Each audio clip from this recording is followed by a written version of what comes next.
to introduce to you Anthony Rapp.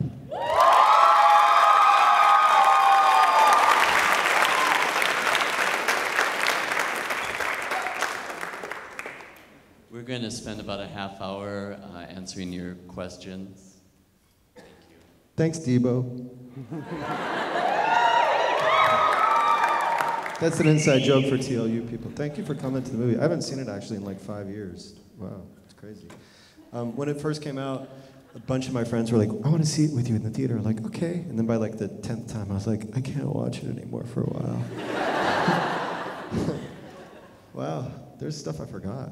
Anyway, it's crazy. So thank you so much for coming. I assume, is there anybody here tonight who had never seen it before? Really? Wow, a lot of people. Wow. In any form at all, like the show, or like who had never seen the show or the film? Like this is the first time of seeing anything. Wow. That's cool. Thank you. I hope it made sense. I always wonder in the first time you see it, because I know a lot of things are happening, you know. But I think that the movie is pretty clear for the most part. So anyway, I'm happy to really answer any question at all. It may or may not go without saying, for those of you who maybe don't know all the history and everything, but at the end of the credits, for those of you who, maybe even those of you who've seen the movie before, you may not know this, at the very end of the whole credits, there's the message, "Thank you, Jonathan Larson."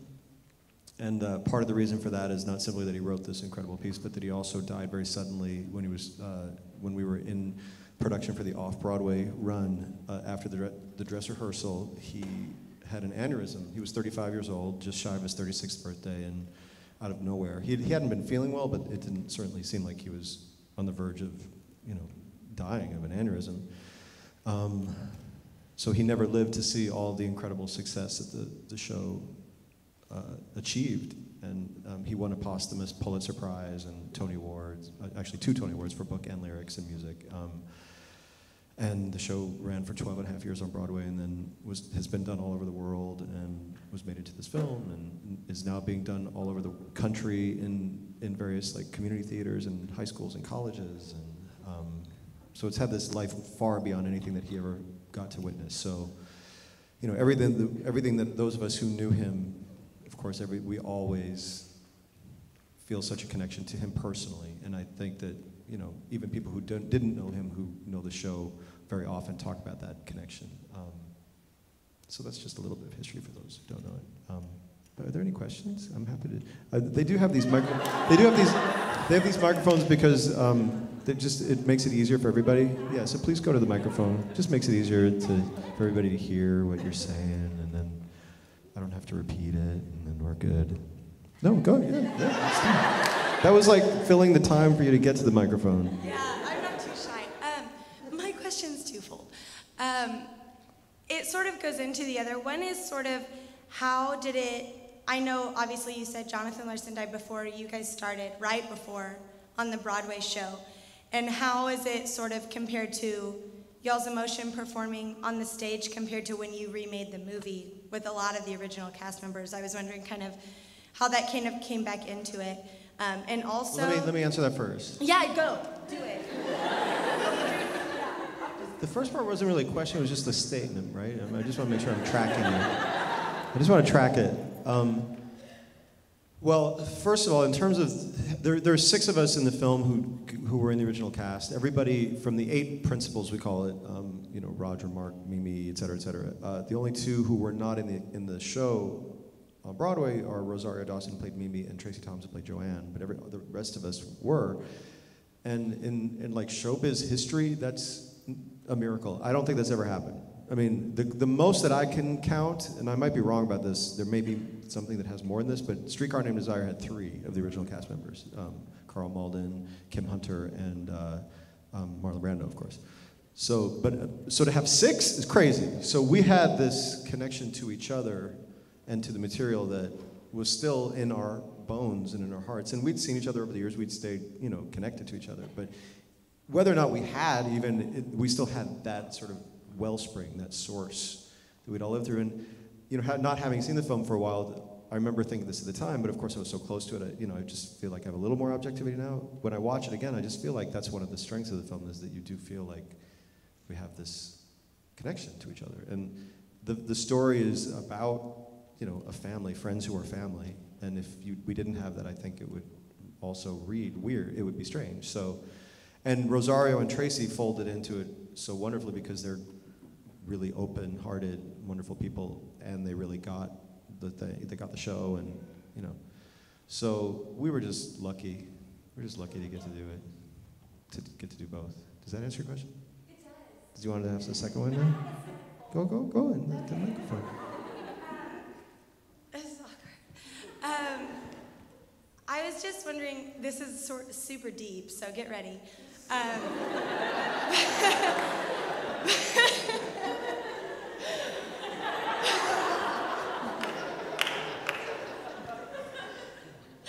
a really good public speaker.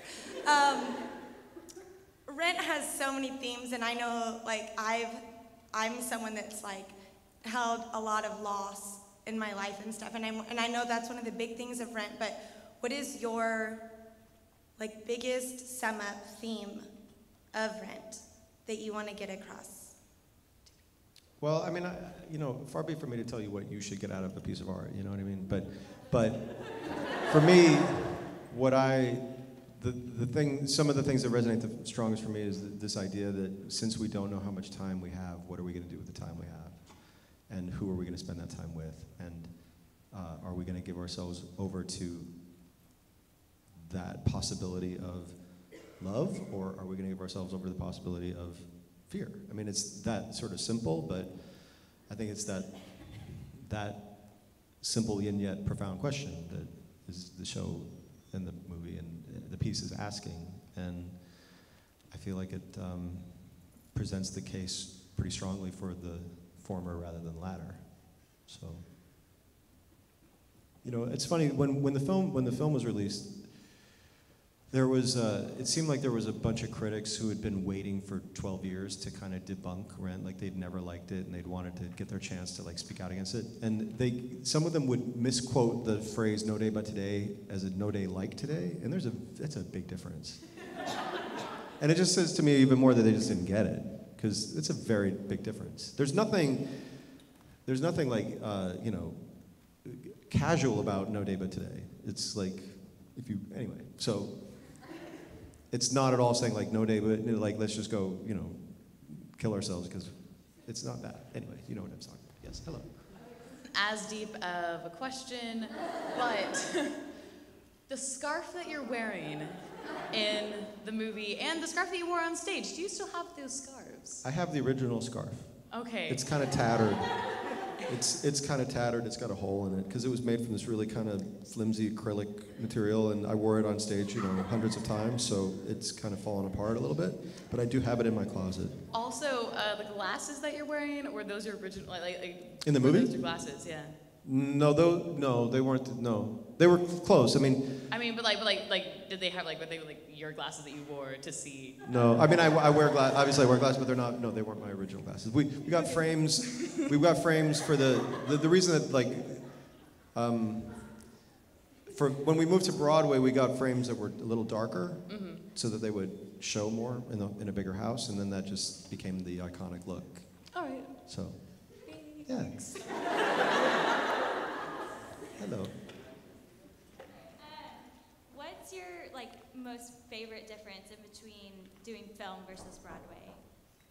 What do you like the most about both of them?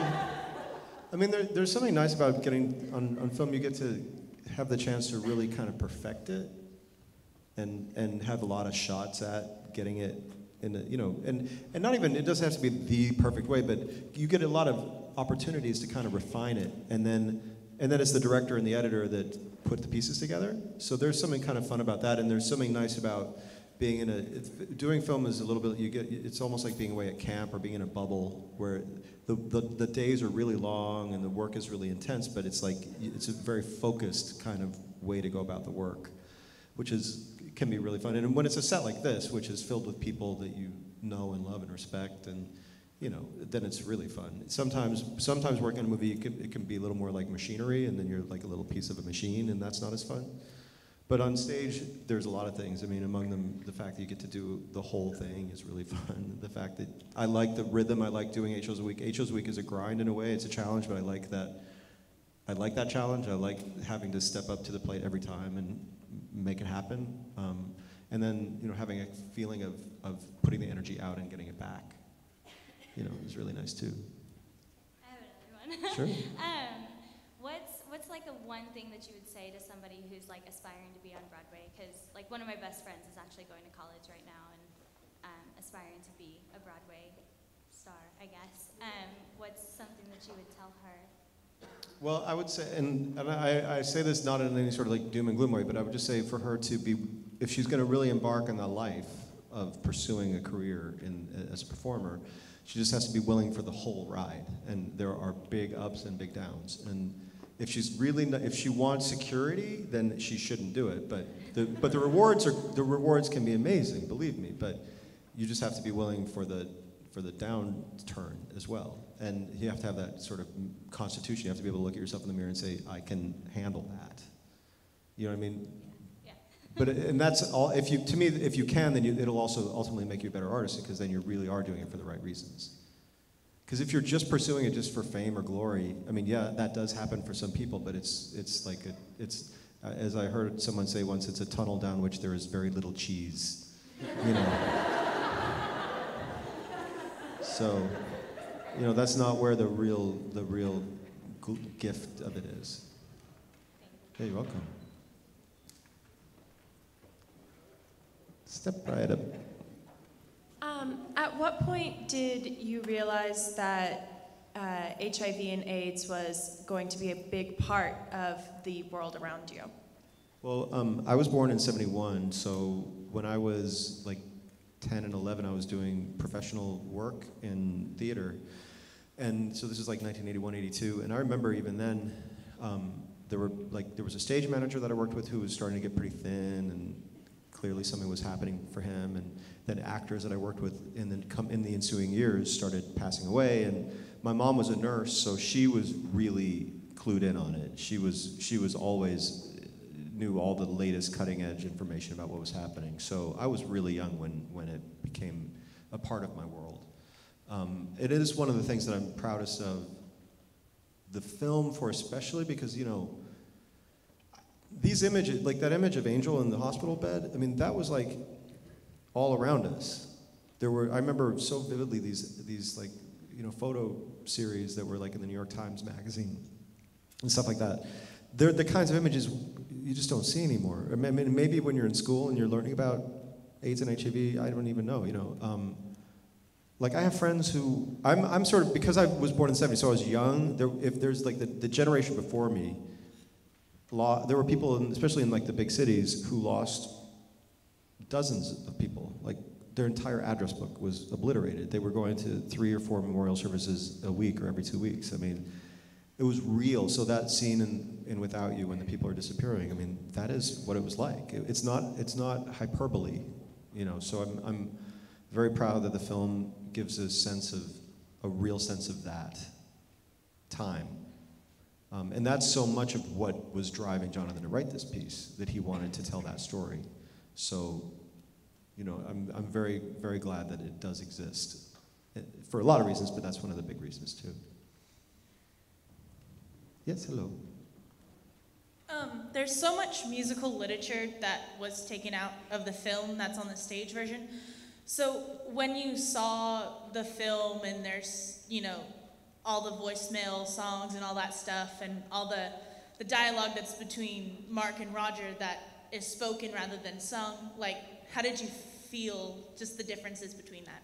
Well, I mean, I understood that, it's a different medium, and so Chris worked on trying to find a way to interpret it that would make it work on film. And one thing about film that's very different from theater is that theater is representational. And you can be abstract on stage in a way that is a little harder on screen, unless it's truly like a fantasy sequence. Because when you're on screen, you're seeing the street with the real people on the real street. And if you had, like, say for instance, if you had Christmas bells in this film, which I suppose you could do, but it would, you know, to have homeless people singing on a film, it's a little different. You know, to have cops singing on a film, unless you're going to make the whole film in a stylized way, you know, but you could argue the aesthetics of it or whatever, which I think people could certainly have a debate on it, but, you know, the approach that Chris took was that we were real people in the real world who happened to also sing. You know, I mean, but so it's just a line that we're walking already, and if we had it with the homeless people too, it might be a little strange. So that was part of what informed it. And just to try to find the right balance of breaking into song that's, you know, try to make it feel as seamless as possible. And, you know, it is hard for me to be objective about all of it because I was part of that process. As we were rehearsing it, we talked about some things. We tried to figure it. We all just tried to put our heads together and try to find solutions to things, you know.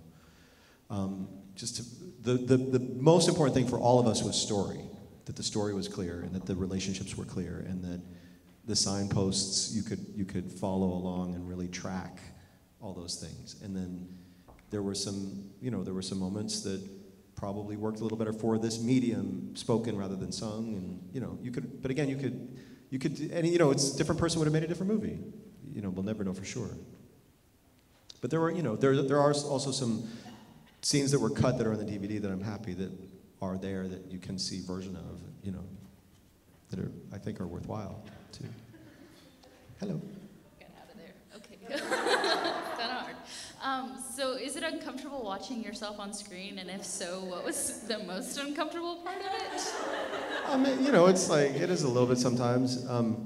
They had us, they had like Adam and me, Wilson and Rosario on pretty strict diets because they wanted us just to look a little like starving artists. More than, you know, and so, I mean, I look at, and I was like, I mean, I was really, really skinny. That's what it looks like to me. I look like a scarecrow, you know, on the screen. But, you know, but I think that I understand why. You know, we were all looking a little too healthy. You know, we were. You know, not that Mark is sick, but, you know, they're not living high on the hog. You know, they're kind of struggling. So, I don't know. I mean, I feel pretty good, I guess. You know, it is what it is. You can't change it. You can't change it. So it's like, I gotta just accept it. Hello. Hi. You said that you and the cast members were very close. I was just wondering what your favorite memory with them during the film. During the movie? Was. Well, there was just, I mean, it was pretty much every day, but like doing the La Vie Boheme sequence, we did that for about 4 or 5 days, and that was really fun. Yeah. It was exhausting too, but it was fun. All right, thank I mean, you know, get to dance on the table for 4 days, 5 days, 12 hours a day. It's a pretty cool way to live.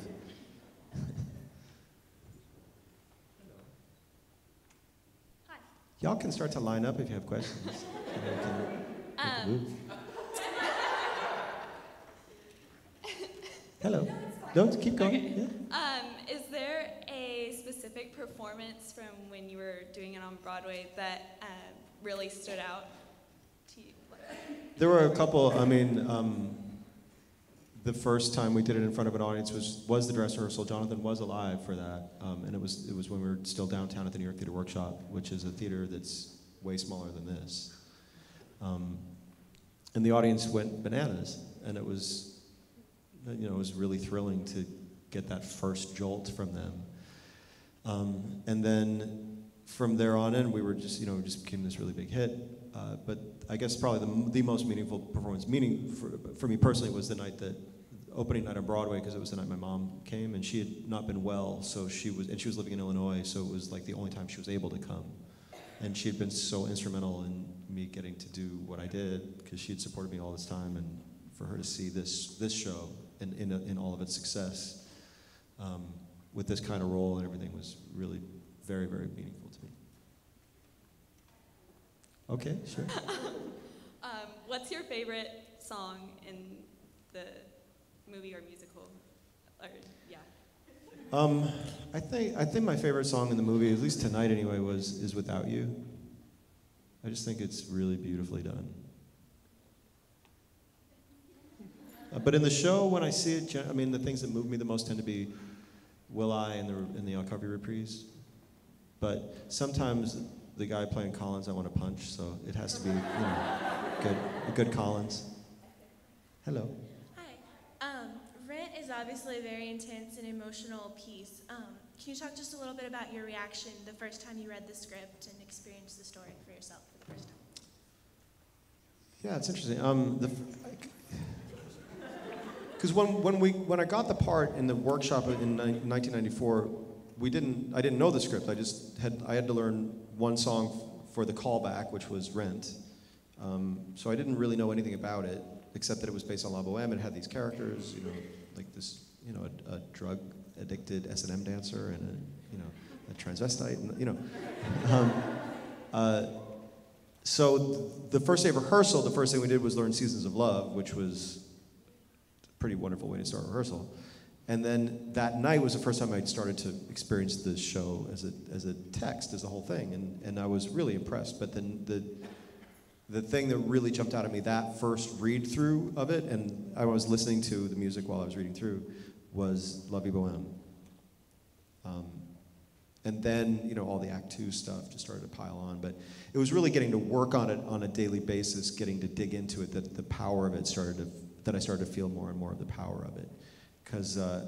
Which is good, because ideally that's the case when you work on material, that it's when you work on it that it comes the most alive, because if it doesn't, then there's something wrong with it. And then it just got better over the years. Jonathan did a lot of wonderful work to improve it over the years. Does that answer your question? Yeah. Hello. Back again. That's fine. I have another really deep question for you. I work with kids in a nonprofit agency, and their biggest thing is, I don't know who I am, and I'm scared to be who I am, and I don't know what I am and stuff. And I'm wondering, I get obviously a lot from this. It's kind of above them right now, and I'm wondering what kind of message you would send to kids that are confused and don't know who they are and don't know where they should be. Well, there was, when I was doing Dazed and Confused in Austin, Texas, there was this youth center that I hung out a little bit while I was shooting the movie, and they had a saying on the wall, and I think I said it to one of the classes the other day. Yeah. But it was, there's only one you for all time, fearlessly be yourself. And it was attributed to Anonymous, which is interesting. But I mean, I think it's simple, but I think it's very true, if that's any help. No, that's Sure. Hello. Okay. Your character is, all the characters are very interesting in their own way, but your character, stands out in certain ways to different people. But what's your favorite part about, your character that you got to play on stage and in the movie? I like dancing on a table. I don't know. I mean, I always liked sort of having to feeling like I had to kind of hold it on my shoulders a little bit. Like I had to. I feel like Mark is telling the story, and that always meant a lot to me. That it's almost like I was kind of Jonathan's stand-in in a way. Although I'm not saying that Mark is like Jonathan, but Jonathan had this mission to tell this story because of what was happening in the world around him, and that's, I feel like, what Mark is doing, and so I always really connected to that, and I just find that kind of interesting and challenging, because it's not as active as Roger and Mimi, falling in love and out of love. Like, that's a little more concrete and active, but I always like that Mark's journey is a little more inner somehow. I don't know. It's so funny to see the movie too, because it feels like even clearer that Mark's so uptight in moments, but it's got a lot of pressure. It feels a lot of pressure. Going back to a previous comment that you said, why would you want to punch Tom Collins in the face sometimes? Well, because I'm being a little facetious, but not really. Yeah, no, I was just no that because that moment to me is so important, and taste is so important. Mm-hmm. Taste is so important always in performing, I think, anyway. But here's Collins with all of his friends at this funeral for his love, who died, and he sings this song to him.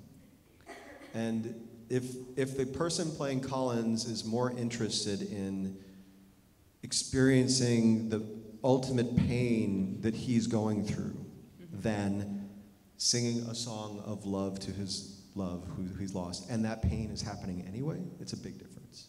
So and then so that's one piece of it. And then if they just become like riff machines, then I really want to punch them. Also, when seeing the movie, have you ever cried while seeing the movie? I just did today. Oh, okay. Awesome. When? At what point? Did you? Without You. All right, cool. During Without You. Yeah. Hello. Okay, kind of getting away from Rent, but still staying with Rent at the same time. It's possible. It's about to be done.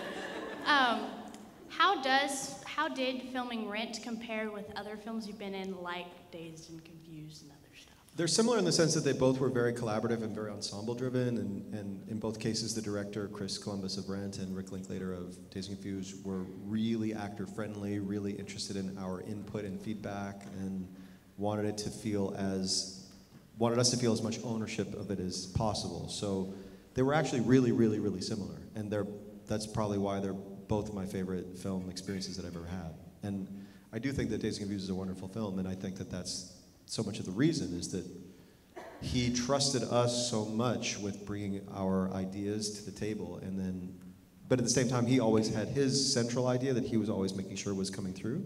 And same thing, I think, with Chris. And it was a lot of mutual respect happening in both situations. I mean, the big difference here is, it was a lot longer process. It was 6 months because we had to rehearse because, and sometimes in film you rehearse only a little bit, but in this we had to rehearse a lot because you have to really set things, because you have to record them before you shoot them.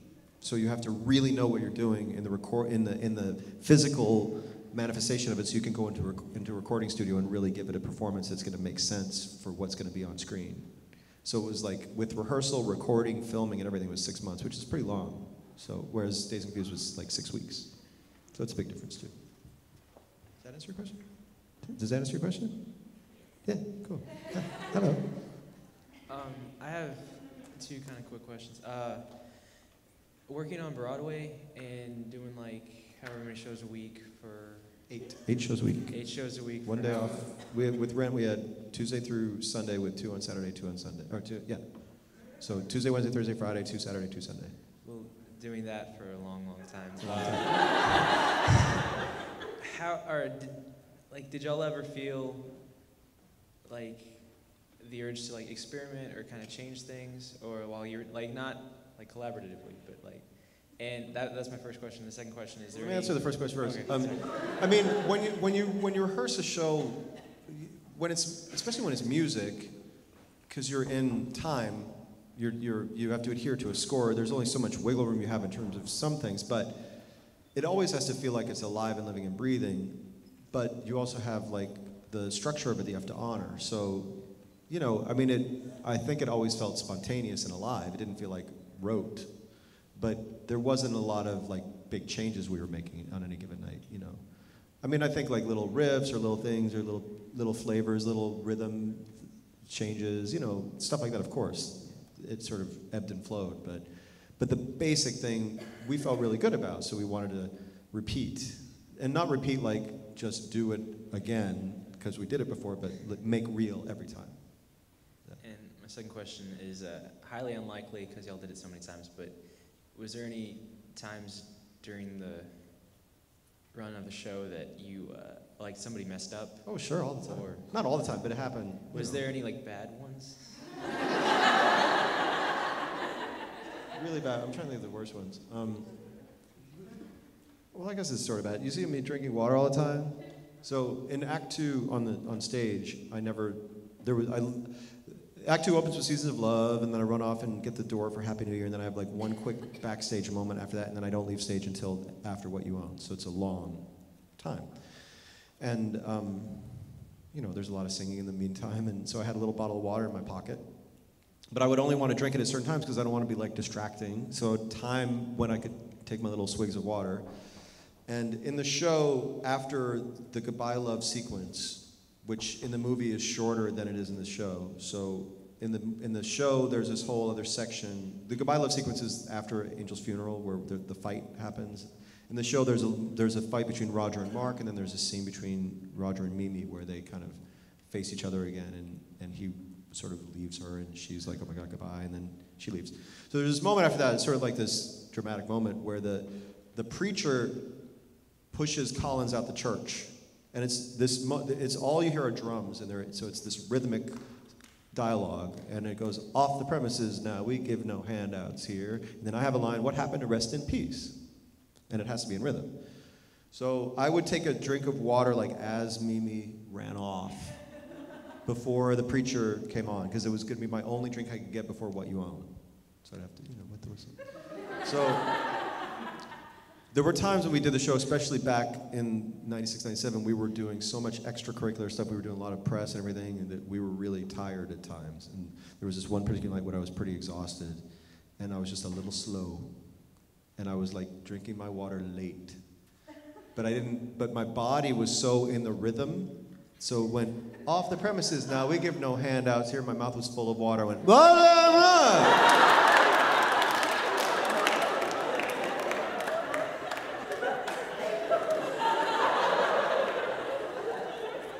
I guess the audience thought I had a stroke. I don't know. That's one of them. There are others, but that's one that I could think of. Yes, hello. I was wondering how old you were when you first started acting and singing. I was 6. It's a long time ago. This month is my 30th anniversary of being an equity member. Let's say Actors Union. Oh, thank you. Yeah, thank you. Oh, thank you. Well, thanks. I have one more.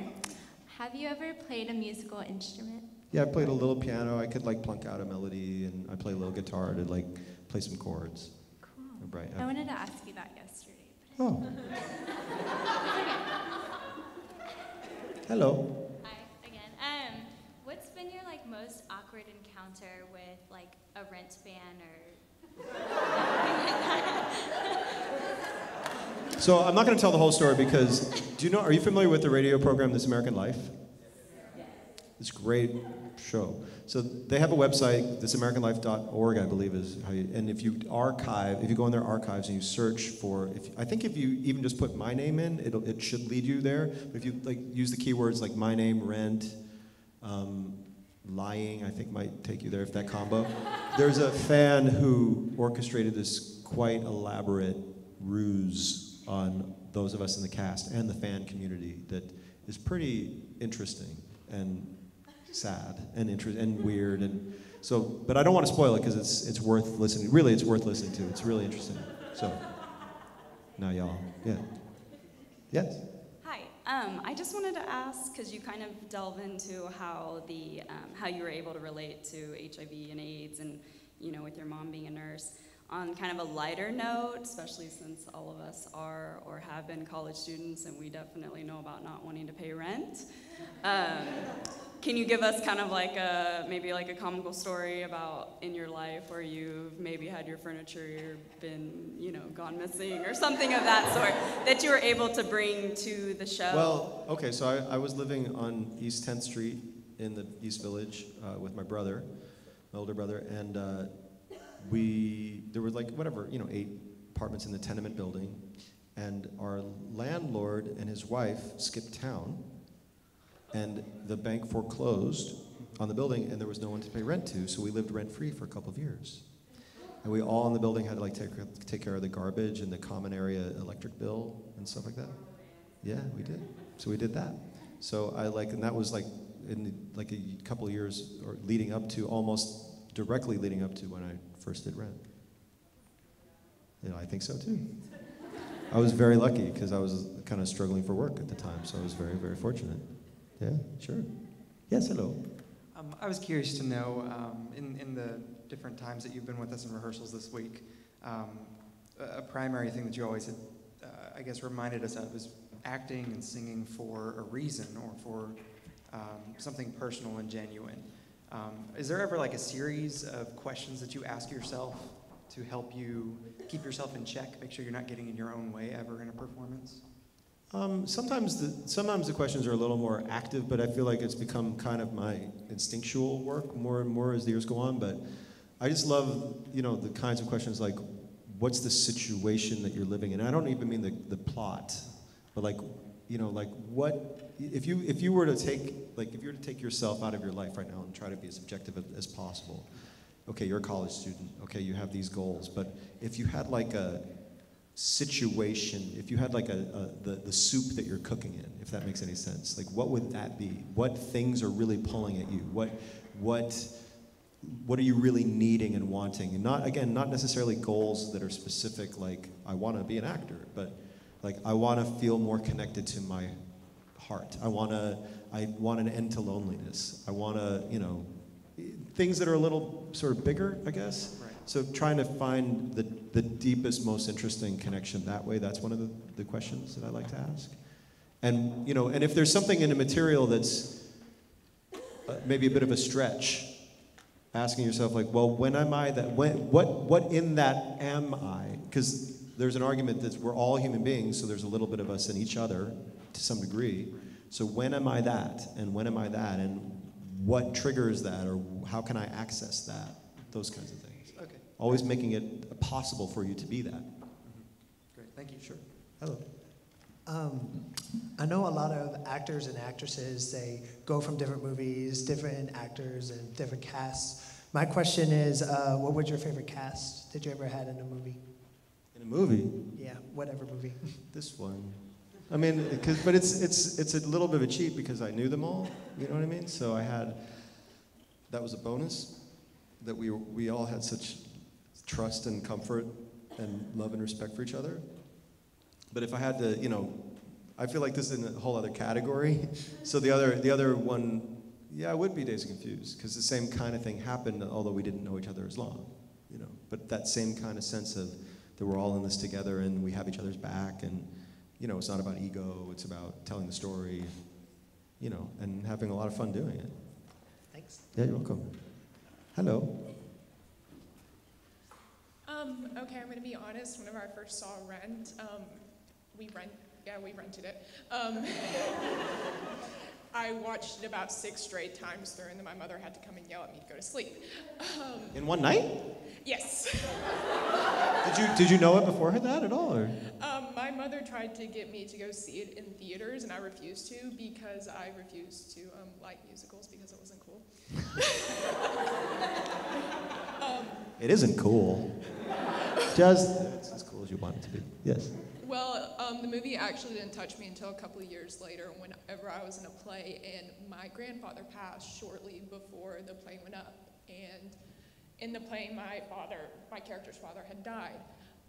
Something that really connected with me to Rent is actually the story that Jonathan passed so closely to it becoming the next big thing. I just want to know how that touched you, the fact that Angel dies in it. I don't know, for me, it was basically reliving my grandfather's death every night. How was that for you? Well, I mean, when the day that he died, he was alive for that dress rehearsal. He went home and he died that night, and then we got the news in the morning, the following day, and it was the last thing any of us would have ever expected to hear. It was crazy.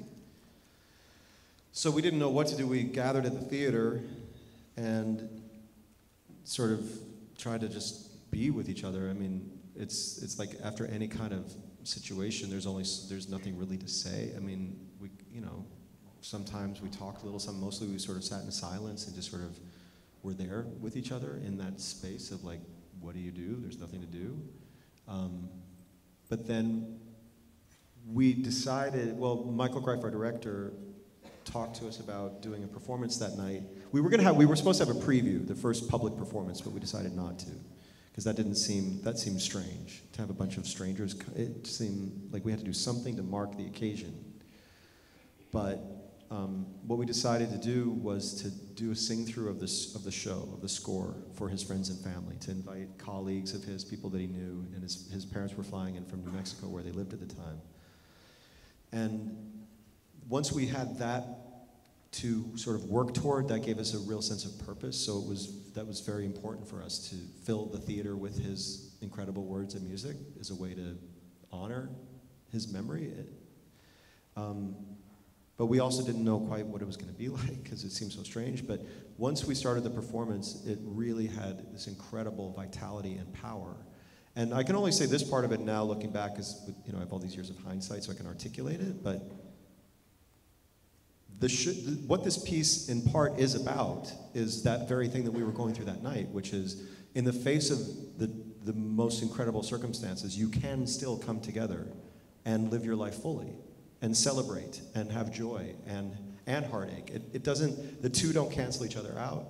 So all of the joy that's in the show was absolutely as present that night that Jonathan had died as all the sorrow was. And as we were performing, as we got to La Vie Bohème, I mean, it was just as explosive as it ever would be. There was a huge cheering ovation at the end of it, and this is including his parents, who just lost their son. And that number is exactly that, to people living with, not dying from, living in this moment right now, whatever you have right now, fully. So that's what we were experiencing. And then in Act 2, which has the funeral and everything, I mean, every time we were saying Angel, it felt like we were saying Jonathan. And I mean, we had to, it was, you couldn't stuff it down because it was so present for us. It was so fresh and raw, but we just had to keep putting one foot in front of the other. So the other thing about it is that the show, perfectly expresses what that loss feels like. So we were fortunate to have it as a conduit for us to work through what we'd gone through. And the audience, I had a friend there who said she will never forget that night. And so we certainly won't forget that night. At the end of the performance, I mean, it was amazing, but it was also, we were just so spent at the end of it. We went backstage, and as we were getting all our stuff together, we were just sort of very quiet and getting our stuff together. And we came out, and the audience hadn't moved at all. Everybody was sitting perfectly still, not talking, not moving, not breathing. And then we all sat there together for a very, very, very long time. And then at the end of it, somebody finally at the back of the theater called out, "Thank you, Jonathan Larson." And then that sort of broke the spell, and we began to move. And I went up to Jonathan's father, who I'd met, and he just said, "We have to make this show a hit." And thankfully we were a hit. So, I mean, we already were very, very committed to the show, and we already believed in it. We already were moved by it. We already loved it. But after that night, it just became cemented to our souls, I think. And our mission for keeping it alive and keeping Jonathan's legacy alive was just very, very real for all of us. You're welcome. Hello.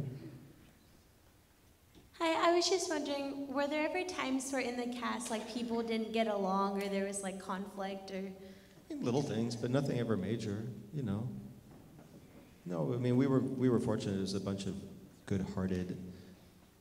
What's the opposite of egotistical? Would be humble, I guess. Yeah, but I do believe also that it was the kind of environment, because of everything that was happening, because Jonathan had died, and because we had worked together so closely. If people had started to get out of line, it wouldn't have been tolerated. You know what I mean? So, and the fish rots from the head, and our director and our musical director and everybody on that team had so much integrity too, that it would never. There was no reason that anyone would really create mischief. One more question. Okay, you ready? It's you. Of course, I wait till last. Okay. Well, I guess mine's not really a question, just thank you. And actually, my sister couldn't be here tonight. She had a previous thing. She's actually out of state. And she wrote you a thank you letter. So I'll just leave it for you. I'm not going to, put everyone through that. But I really liked I really like your explanation of all of your feelings and everything that went into the production, and just that very silence, and just everybody's kind of on the same page and everything. But I don't know, I guess I could hopefully speak for everyone. Just thank you. You're welcome. Thank you. Thank you. Thank you very much. Thank you.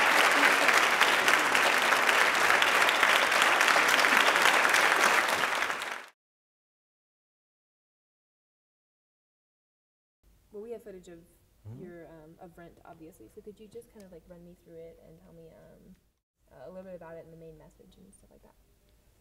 Rent it started out as a theatrical piece, a rock opera based on the Puccini opera La Bohème. But instead of taking place in Paris in the 1800s, it takes place in New York City in the 1990s, at a time this group of friends who were dealing with HIV, with drug issues, and also with really literally struggling to pay the rent. And it's against that backdrop that this story is told of this group of friends that comes together in the face of that and their trials and tribulations. And it uses music in a very powerful way to tell that story. Okay, and what is the main message overall that the movie's trying to convey? Well, for me, among many messages, is it really talks about, given the fact that we don't know how much time we're going to have on this planet, what are you going to do with the time that you have? Who are you going to spend that time with? And what are you going to devote yourself to? And it, through a series of incidents that happen to these characters, it really brings that message home, I think. Okay, any favorite moments or best memories from doing this film? From doing the film, I mean, it was just a pleasure to come to work every day. I know that might sound cheesy, but it's just the truth. It was just such a, we were just so lucky to be in a position where we could do the film, know that it's going to be committed to this medium forever. Because we had done the show, so 6 of us from the film had done the show, so we had that memory, we had that in our hearts, but now this can be seen, 80, 100, 200 years from now. So we were just really lucky for that. And then, so all along the way, every day was really a joy. Okay. So about how long have you been here at TLU? This will be, I guess, my fourth day? Okay, could you just run me through, like, what? If that's it's been a blur, yeah, wow. I shouldn't make you think too hard. No. Could you just, like, run me through what you've been doing these past couple of days as far as with students and stuff and interacting with them? Sure, I've been dropping in on various classes, a choir class and a musical theater class and I think it's called theatrical media, or it had an unusual dramatic media. And some of it I've been watching their work and giving feedback. Some of it I've just been answering questions and talking about some sort of conceptual stuff, or some of it, talking about the history of the work that I've done, or of Rent, or any variety, depending on what is happening in any particular class. I work within the context of that. My favorite stuff is really when I get to work hands-on with the students and give some coaching of some of the material that they're working on. All right, and last question, what's your best advice that you give students who want to do this for a living? It's a common question, but go ahead. I mean, there's a lot of different parts of the advice. One of the things when I'm working with them one-on-one on the material, I try to do as much as I can to encourage them to find the connections to it, so that it has meaning for them. Because when it has meaning for them, then it'll have meaning for the audience. So if it's advice, it's to work as hard as they can to connect to the material that they're working on.